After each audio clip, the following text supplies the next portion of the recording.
a Deus. Glória a vós, Senhor. Naquele tempo, os fariseus fizeram um plano para apanhar Jesus em alguma palavra.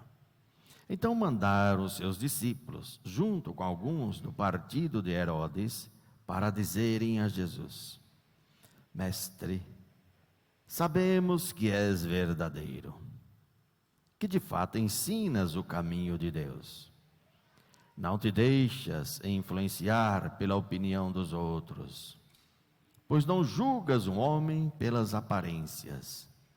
Dize-nos, pois, o que pensas. É lícito ou não pagar imposto a César? Jesus percebeu a maldade deles e disse: Hipócritas, por que preparais uma armadilha? Mostrai-me a moeda do imposto. Levaram-lhe então a moeda. E Jesus disse: De quem é a figura e a inscrição desta moeda? Eles responderam: de César. Jesus então lhes disse: Dai, pois, a César o que é de César, e a Deus o que é de Deus. Palavra da salvação. Glória a vós, Senhor.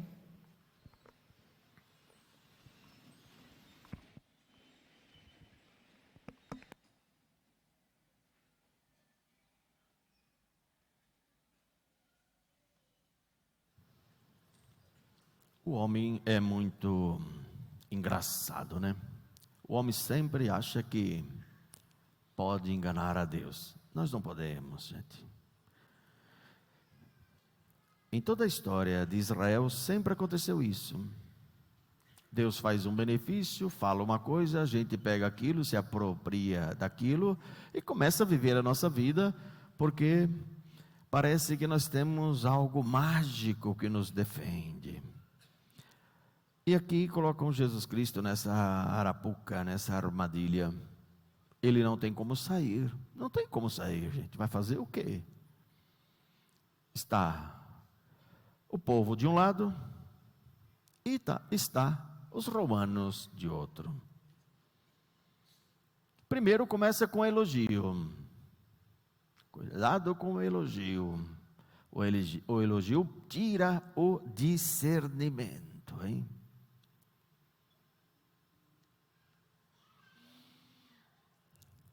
E falam: que pensas tu? Devemos pagar imposto a César ou não? Quer dizer, aos romanos ou não?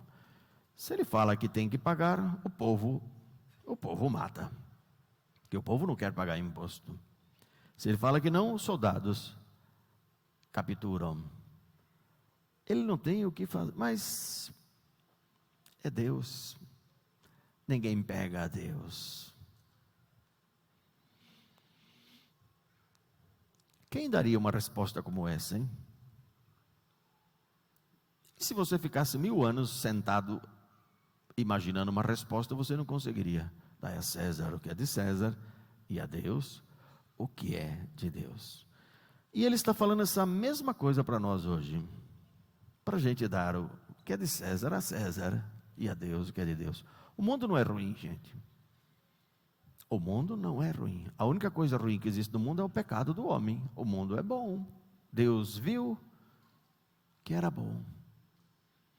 Mas quando entra o pecado do homem, aí...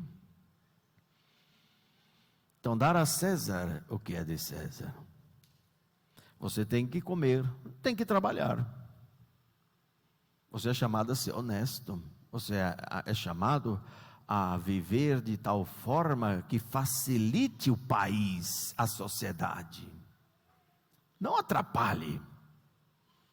Porque tem muita gente que é um cisco na boca de um cano, não deixa a água passar. Está ali para atrapalhar tudo. Nós somos chamados a vivermos no mundo e facilitar com que todos tenham vida em abundância. Eu não posso mentir, não posso enganar ninguém, não posso passar ninguém para trás. Se eu dei a minha palavra, eu tenho que manter minha palavra, mesmo com prejuízo grave e grande, viu? Se você deu a tua palavra, mantenha a tua palavra. Se todo mundo fosse assim, Não precisaria dessa burocracia que nós temos, que não vale porcaria nenhuma. Você faz isso e faz aquilo, ainda te engano, te roubo e te passam para trás. Se você fosse alguém que dava a César o que é de César, pagar o teu imposto, eu sei que o Brasil está lá em cima, os impostos, acho que é o país que mais paga, mais do que nunca, e está só subindo, mas não interessa. Você tem que pagar impostos. Que negócio é esse de ser um cristão meia boca e ficar enganando os outros? O que é de César, é de César. Nós temos essa graça de estar nesse mundo que é belíssimo. Para que ele se mantenha em pé, tem que ter ordem. Agora, eu posso ir ao extremo de César, que são as misérias e os pecados. Isso o Senhor não pede que eu faça, porque quando eu dou a Deus o que é de Deus, eu não vou por esse caminho. Isso me tolhe, isso me poda, isso me dá marcas e demandas, e eu não posso passar essa divisa. Por isso, quando eu dou a César o que é de César, eu vivo aqui e sou irrepreensível, não adultero, não estrago o matrimônio de ninguém, não roubo, não fico falando da vida alheia. Eu estou aqui para que o mundo possa viver em paz. Mas qual é a garantia que eu não vou me debandar para o outro lado? Porque eu dou a Deus o que é de Deus. O que é de Deus? Você inteiro é de Deus. Desculpas feministas, meu corpo, minhas regras. Não é teu corpo. Porque se Deus amanhã levantar a mão da tua cabeça, você não sai da cama. Você fica como um giló. É difícil acreditar nisso, né? Porque nunca apresentaram essas pessoas a Deus. Nunca levaram elas a Deus. Então como que elas podem acreditar que esse ser existe? Se em todos os locais que nós vamos, mídias, em qualquer lugar, vamos nas faculdades, pior ainda, vamos na sociedade, também está tudo contaminado. Onde o homem veio do macaco, onde o homem veio de uma progressão, o homem veio de uma evolução. É difícil que essas pessoas parem para pensar que isso é brincadeira, é conto de carochinha. Basta ler um pouco, gente, tudo isso cai por terra. Basta pegar a ciência perfeita, que tudo cai por terra. Como que eles falam de milhões de anos, se você pega a terra e vai cortando em qualquer lugar do mundo você vai chegar à mesma camada de terra e de repente o lado de baixo não tem vida. Já 10 centímetros acima está pura vida, explodiu vida em todos os lugares. Não foi nessa região, naquela não. O mundo inteiro, onde você for, na mesma camada de terra, ali surgiu a vida assim. Como que eles vêm com essa conversa de milhões e milhões de anos? Quem é sério, gente, dá risada dessas conversas. Mas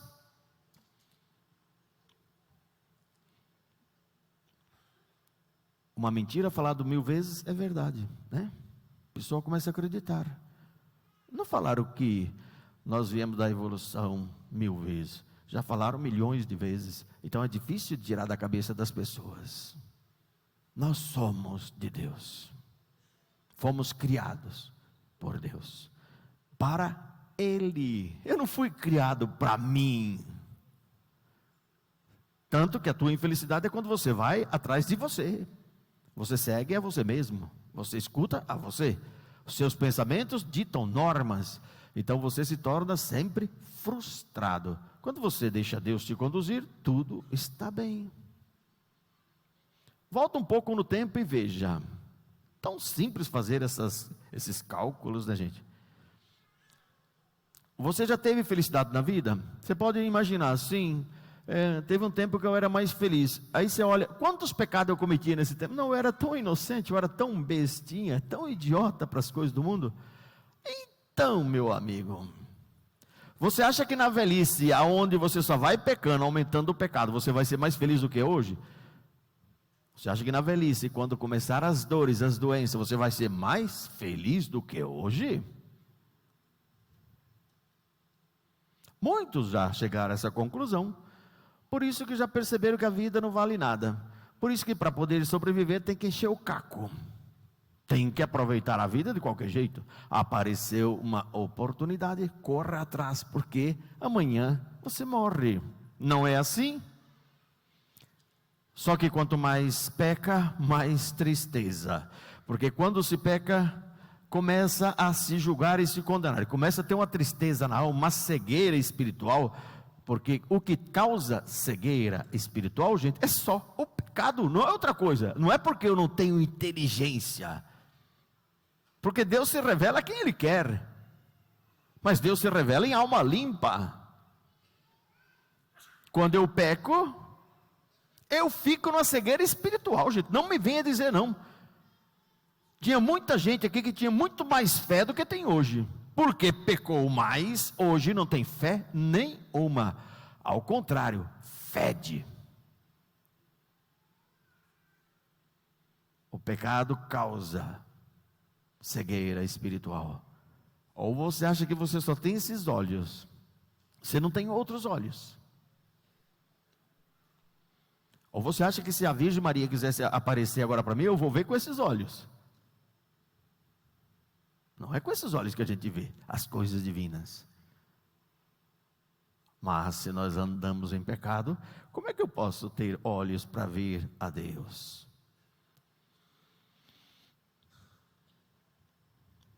Por isso o Senhor nos convida a dar a Deus o que é de Deus.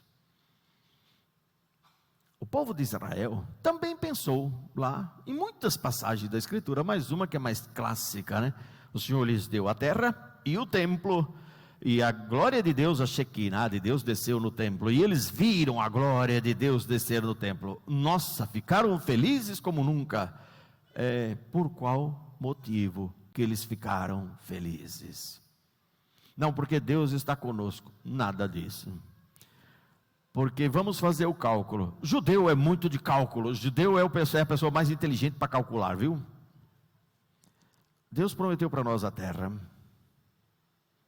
E Deus entrou com a sua glória no templo. E Ele disse que não é para entrar nenhum pagão no templo. Só no pátio exterior, quer dizer, lá fora, onde estão os carros. Só ali. Até ali pode chegar os pagãos. Quem são os pagãos? Outros povos. Quem entra no templo? Só os judeus. Quem entra no Santo do Santo? Só o sumo sacerdote uma vez ao ano. Então, a terra Ele diz que é nossa. O templo Ele entrou com a sua glória. Falou que não é para entrar nenhum pagão. 2 e 2 são 4. Quer dizer, gente, que nunca, e eles tinham medo da guerra, ficavam apavorados com a guerra, porque a vida deles foram pecar, deixar de fazer a vontade de Deus, e Deus chamava os inimigos, e vinha e conquistava a terra, e eles ficavam 30, 40, 50 anos cativos, ou tendo que pagar impostos a outros povos, tendo que esconder alimentos, porque senão o povo morria, uma vida de cão. E todas as vezes eles perceberam que foi porque eles saíram de Deus e foram aos pecados. Mas agora o Senhor nos deu a terra e deu o templo, não pode entrar um pagão. Então, o pecado está liberado. Que alegria, gente, quando o pecado está liberado, né? Que felicidade. E começaram a pecar à torta e à direita. E Deus enviava profetas e eles matavam. Enviava profetas e eles batiam. E os profetas anunciavam: o inimigo está vindo. E eles, a terra é nossa, o templo está com a glória de Deus, não pode entrar. Se eles ganham a guerra, eles entram no templo, eles vão tentar tirar tudo que é do templo. Então não tem nem perigo. Mas Deus enviou o inimigo, destruiu o templo e levou cativos o povo. E aí? Aprenderam? Não aprenderam. Deixou um pouco do povo. O povo que não tinha muita cultura. O povo mais simples, que tinha que se organizar para pagar imposto. a Nabucodonosor.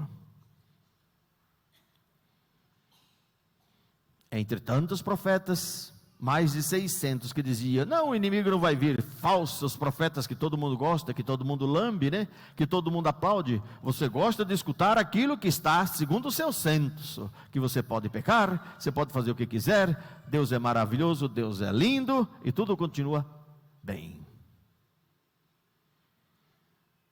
Quando perceberam que só existia Jeremias que tinha falado a verdade para eles, os outros estavam mortos. Chama o Jeremias para ter uma conversinha de amigo. Olha, nós sabemos que realmente você é o profeta de Deus. E nós sabemos que Deus se revela a ti, porque tudo que você falou aconteceu. Quando você anunciou que viu o inimigo, da onde ele vinha, ele veio. Enquanto os outros 600 falsos profetas morreram todos, porque eram mentirosos. Agora diz uma coisa, nós temos medo da guerra, porque pode ser que a gente não consiga pagar o imposto que está sendo pedido. A espada vai vir contra nós novamente. Nós temos medo da guerra. Nós estamos pensando em ir para o Egito. O que o senhor fala? Me dê 10 dias que eu vou consultar o Senhor. Mas Jeremias sabia que eles não iam escutar. Não, mas agora nós vamos escutar, porque sabemos que você vem de Deus. 10 dias depois vem Jeremias e fala: fiquem na terra, a minha ira já passou contra vocês, agora vocês vão ganhar benevolência de Nabucodonosor, ele vai ajudar o país. Ah, você vem com essa conversa, de novo, sempre a mesma coisa, a gente pensa uma coisa, você fala outra, sempre foi assim, vamos para o Egito. Aí ele: como eu sei que vocês não vão me escutar, vocês vão para o Egito, a espada vai chegar junto com vocês no Egito, e vocês vão morrer na guerra lá. Dito e feito, quando eles entraram, Nabucodonosor atacou o Egito e matou todo mundo. Gente, um Deus que está por cima de mim, que manda de mim, vou plantar batata. Eu sou Deus, faça o que quer. Pois faça, né? Você é livre. Pois essa é a mesma opinião do demônio, é igual. Bom, se eu tenho a mesma opinião do demônio, eu vou realizar a mesma obra do demônio. Se eu realizo a mesma obra do demônio, eu tenho o mesmo destino do demônio. Não me queira ir para o céu depois, e nem reclamar, porque você não está com Deus. Está o pai e está o filho.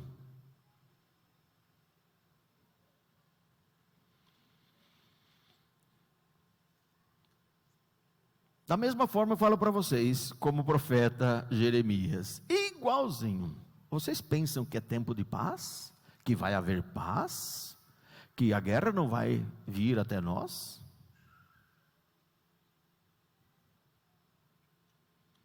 Pois esperem, porque que Deus punia o povo de Israel, porque pecavam. Todas as vezes que o povo debandava a fazer a sua própria vontade, Deus enviava o inimigo, a guerra, a peste. Parece o nosso tempo, né? Já temos guerra, já teve uma peste, e não vai parar por aí, se nós não rezarmos. Porque da mesma forma que Deus deu tempo a Nínive, porque fizeram penitência, também Ele nos chama a mesma coisa. Agora que vai vir, nunca Ele vai tirar a decisão dele é que o castigo virá. Só que pode ser daqui 200 anos, pode ser daqui 300, ou pode ser daqui a 10. Nós não sabemos. Sabemos que virá. Se nós rezamos, jogamos para frente. Se nós rezamos, também pode vir bem diminuído, bem diluído o castigo. Mas eu não estou acreditando muito que você está rezando por isso. Por quê? Porque o que tem a ver essa guerra lá na Ucrânia com a Rússia, contigo? Está morrendo teus parentes? Você está morrendo lá? Você está vendo? O que os olhos não vê, o coração não sente. Então, por mim, pode acabar com tudo. Sim, tá bom. Agora, Israel com Hamas. Será que vai ficar só nisso? O Hamas tem uma extensão gigantesca em todo o mundo. E tem os aliados de Israel que são poderosíssimos também. E se esse negócio começar a se espalhar para lá e para cá, o que vai acontecer?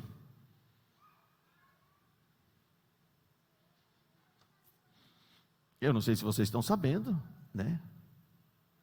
Mas a Venezuela está querendo invadir já a Guiana. Porque descobriram petróleo. Muito petróleo também na Guiana. Não basta só o tanto de petróleo que tem na Venezuela, que é o maior depósito de petróleo que tem no mundo. Não pensa que é a Arábia, é a Venezuela. Mas eles querem também isso daí. Estão querendo invadir. Bom, mas se eles forem invadir, o que tem? O que tem? Tá bom. Você não reza não.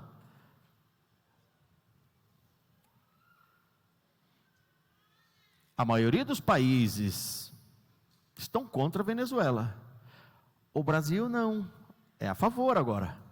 Se era o ano passado era contra, mas agora o Brasil está a favor. Então, já não estão vendo o Brasil com bons olhos. Então, meu amigo, se acontece essa guerra, o Brasil vai tomar partido de quem? Nós não vamos sofrer nada não? E se de repente o Brasil entra numa guerra, que eu acho muito difícil, porque ninguém quer guerrear com o Brasil, porque o Brasil é cachorro morto. Mas vamos supor que nós resolvemos com o nosso exército de elite, que o Brasil tem um exército, gente, que põe medo nos americanos. Você fala, é o Brasil que está chegando. Eu, quando era criança, escutava isso, eu falava assim, nossa, mas o Brasil é tão assim, né? Conversa, narrativa, o Brasil entrar ou não entrar, tanto faz como tanto fez, porque ninguém liga, né? Nosso exército, tá bom. Temos algumas armas, né? Dá para aguentar 2 dias.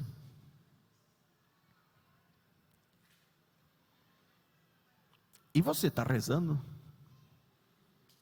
Você está dando a César o que é de César e a Deus o que é de Deus?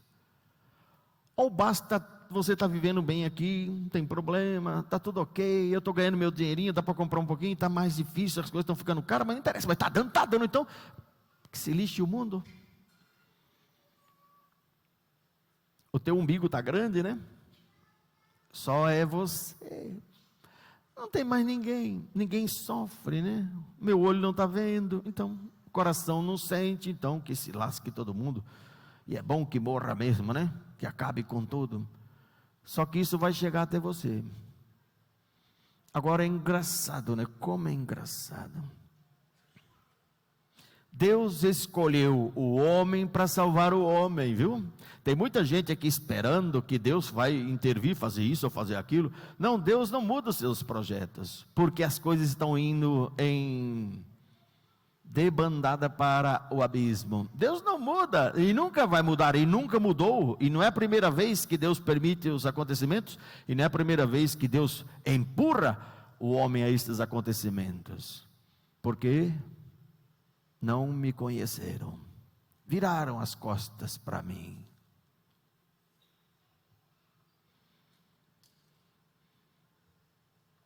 Então um castigo virá, sim.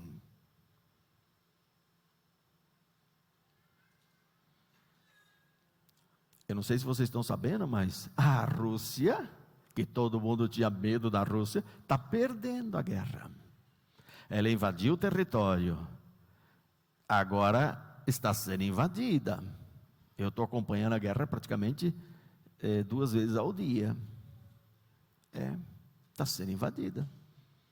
Mas a Rússia tinha armas muito melhores do que a nossa, viu, gente? Infinitamente melhores do que a... E está perdendo.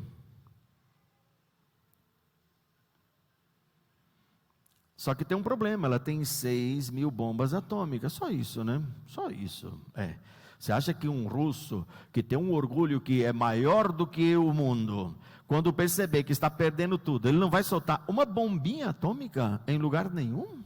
Ou 2 ou 3? E pode ter sanções do outro lado, que também possa soltar um pouquinho, depois aquilo é revida. Ou você acha que... Não, as pessoas são sensatas. Aonde? Me mostra quem é sensato na hora da raiva, na hora da ira. Por que você, na hora que alguém te fez uma coisa, você ficou nervoso, por que você não falou assim? Calma. Vamos contar até 10.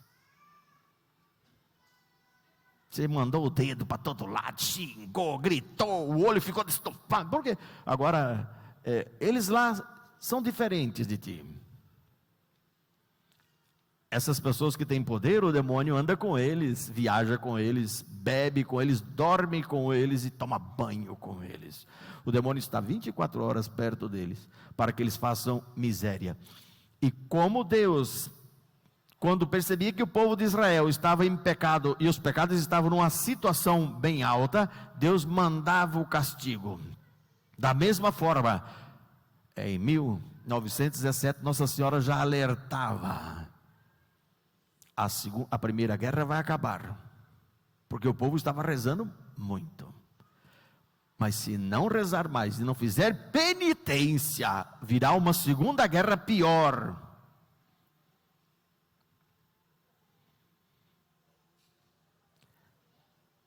E Nossa Senhora reclamava muito dos trajes das pessoas, naquele tempo, 1917, ela achava estranho as roupas das mulheres, naquele tempo. Imagina hoje, ela nem sai, acho que ela já sai com a mão na frente, porque o que vê hoje.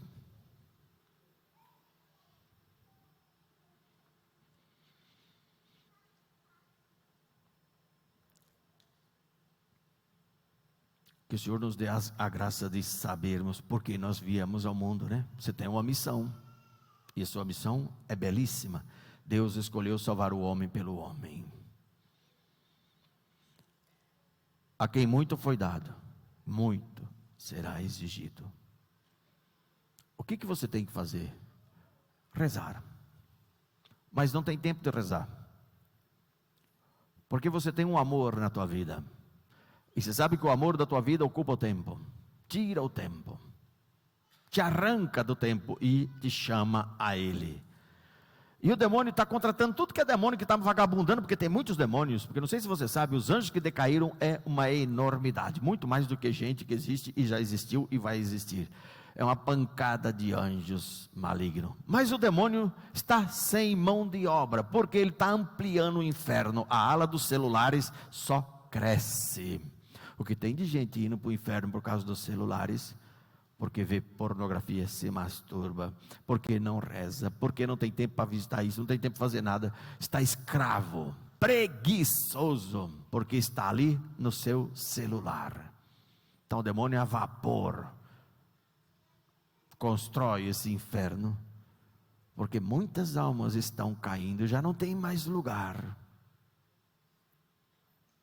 Você que fica muito no celular, já está lá as chamas e as correntes com o teu nome e sobrenome, só te esperando. Ah, mas será? Bom, não sei. Santa Teresa d'Ávila fala que Jesus Cristo a levou ao inferno para ver o lugar dela. Era santa, mas tinha alguns defeitinhos, só pequenos defeitos. E Jesus Cristo falou: venha, vou te mostrar aonde você vai passar a eternidade. Ela ficou de cabelo em pé. Uma que ela disse que não conseguia parar de olhar. Ela olhava para um lado, assustado com tudo, tudo era apavorante. E o calor que ela sentia era muito grande. E o Senhor disse para ela que ela não estava sentindo calor, não, que Ele estava permitindo só um pouquinho, né? E mostrou para ela a corrente, onde é que ela ia ficar eternamente acorrentada. Não é brincadeira, Santa Teresa d'Ávila, santa, que teve que se emendar em muitos pequenos defeitos.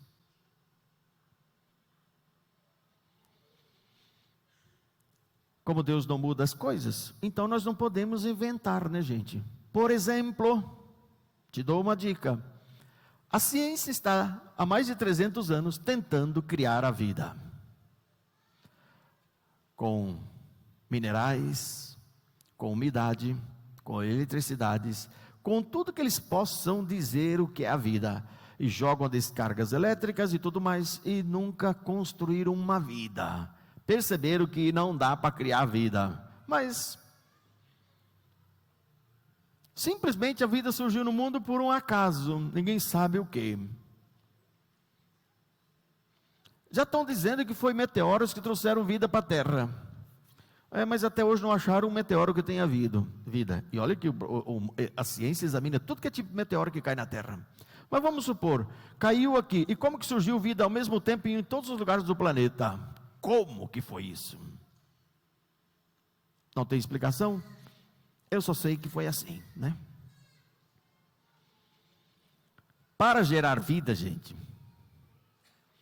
eu tenho que perder vida. Foi assim que Deus pensou as coisas. Aqui está a morte na balança e aqui está a vida. As duas coisas têm o mesmo peso. Para que esse lado, alguém possa ter vida, alguém daqui tem que perder a vida. Para que você possa gerar filhos, você tem que perder a vida. Você tem um cachorro, você tem uma vaca.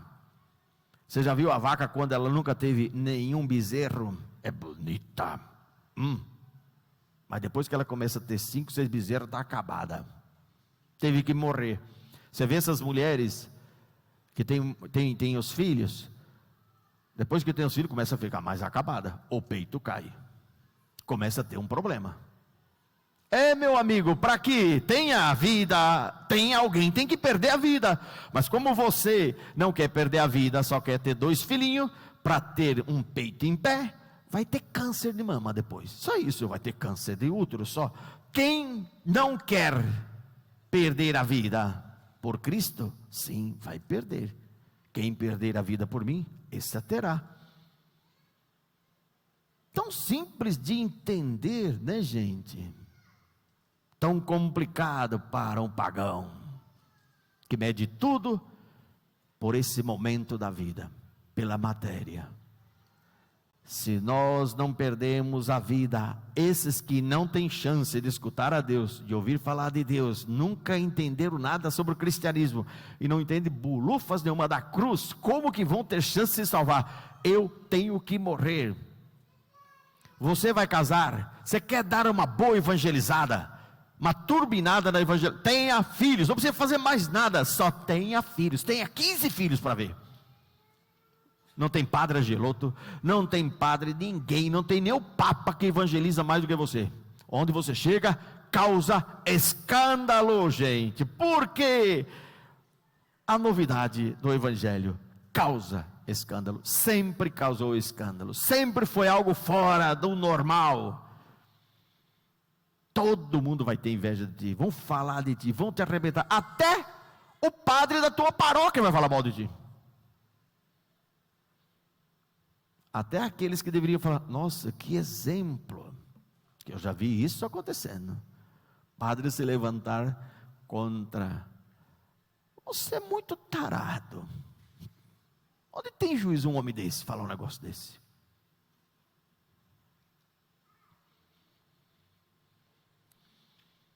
Vocês têm que aprender a dar de César o que é de César, e a Deus o que é de Deus. Há um tempo atrás, nós estávamos numa reunião do clero. Eu não sei se vocês sabem que o Banco Santander, né, fez vocês deveriam procurar. Diz eles que é arte. Só que a arte, meu amigo, era a Virgem Maria, os peitos de fora. Jesus Cristo com um negócio assim, né?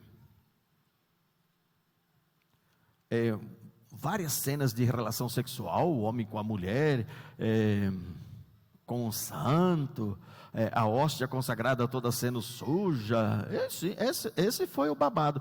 E levavam ônibus e ônibus de crianças para assistir. E os professores se irradiavam, porque a maioria são comunistas, né?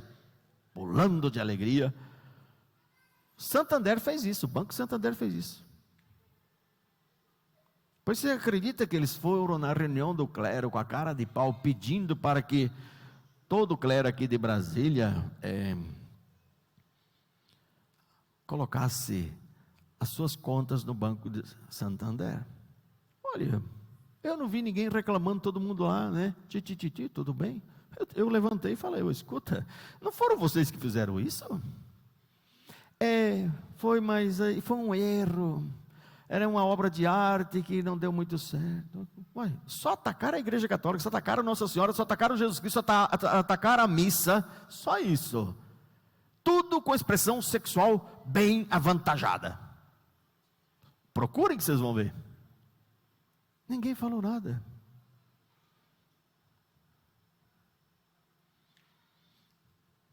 Para vocês verem a situação que nós estamos.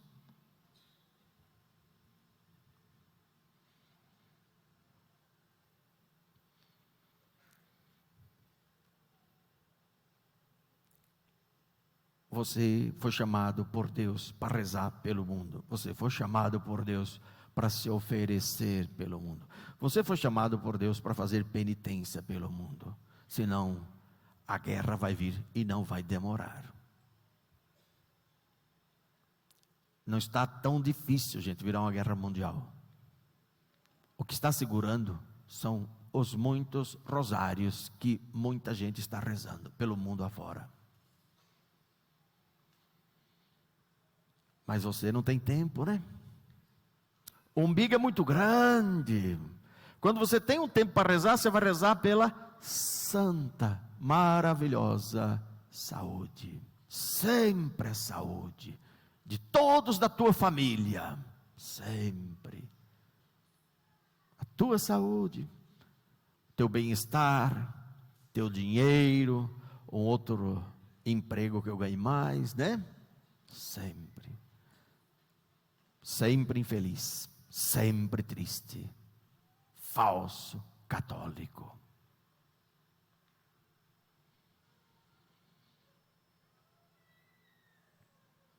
Depois não reclame quando chegar essa corrente, viu? Não pensa que é brincadeira as coisas de Deus. Eu espero que a Virgem Maria nos dê a graça a todos nós de irmos ao céu, e que nos dê mesmo, que nos auxilie. E que te dê a graça de entender que nós viemos para este mundo para sofrer por Cristo. Se você entender isto, eu fico feliz.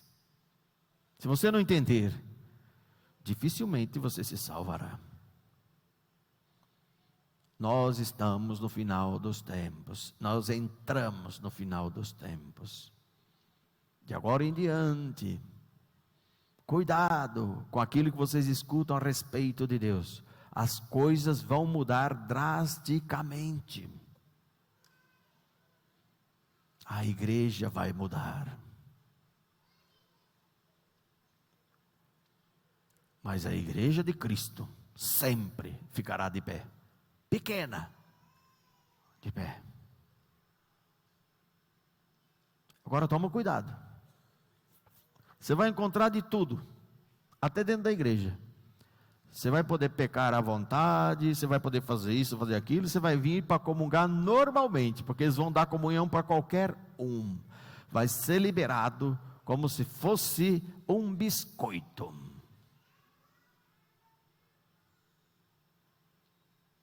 Mas quem come a minha carne e bebe meu sangue em estado de pecado grave, comunga a própria condenação.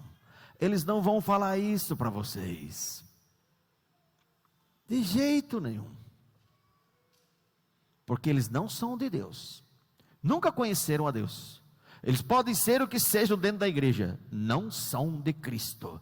Mesmo que um anjo do céu, com toda a sua glória, desça e anuncie o evangelho diferente daquele que nós anunciamos, seja anátema. Vocês vão ter que saber escolher. Essa igreja é a igreja católica? Não, só o templo. O padre, não. Vocês vão ter que fuçar. Chegará um tempo que vocês vão correr atrás de um Cristo, vocês vão correr atrás de uma hóstia consagrada, vocês vão correr atrás de receita, não vão encontrar lugar nenhum. Escuta o que eu estou falando, não vão encontrar em lugar nenhum. Vocês vão procurar um padre para confessar e não vão achar. Por quê? Porque não me conheceram, porque eu ofereci de mão beijada, esfreguei na vossa cara e vocês cuspiram, não aceitaram. Por isso Deus vai voltar as suas costas para o povo. Chegará um tempo da provação E muitos vão lembrar disso. Não sei se é no nosso tempo, mas se nós não rezamos, já vamos começar muito bem no nosso tempo. Espero que a Virgem Maria tenha misericórdia de nós e nos auxilie, porque as coisas estão vindo a galope. E vocês, com um umbigo desse tamanho, só preocupado com a miséria da tua vida. Se converta não, para ver o que vai acontecer. Louvado seja nosso Senhor Jesus Cristo.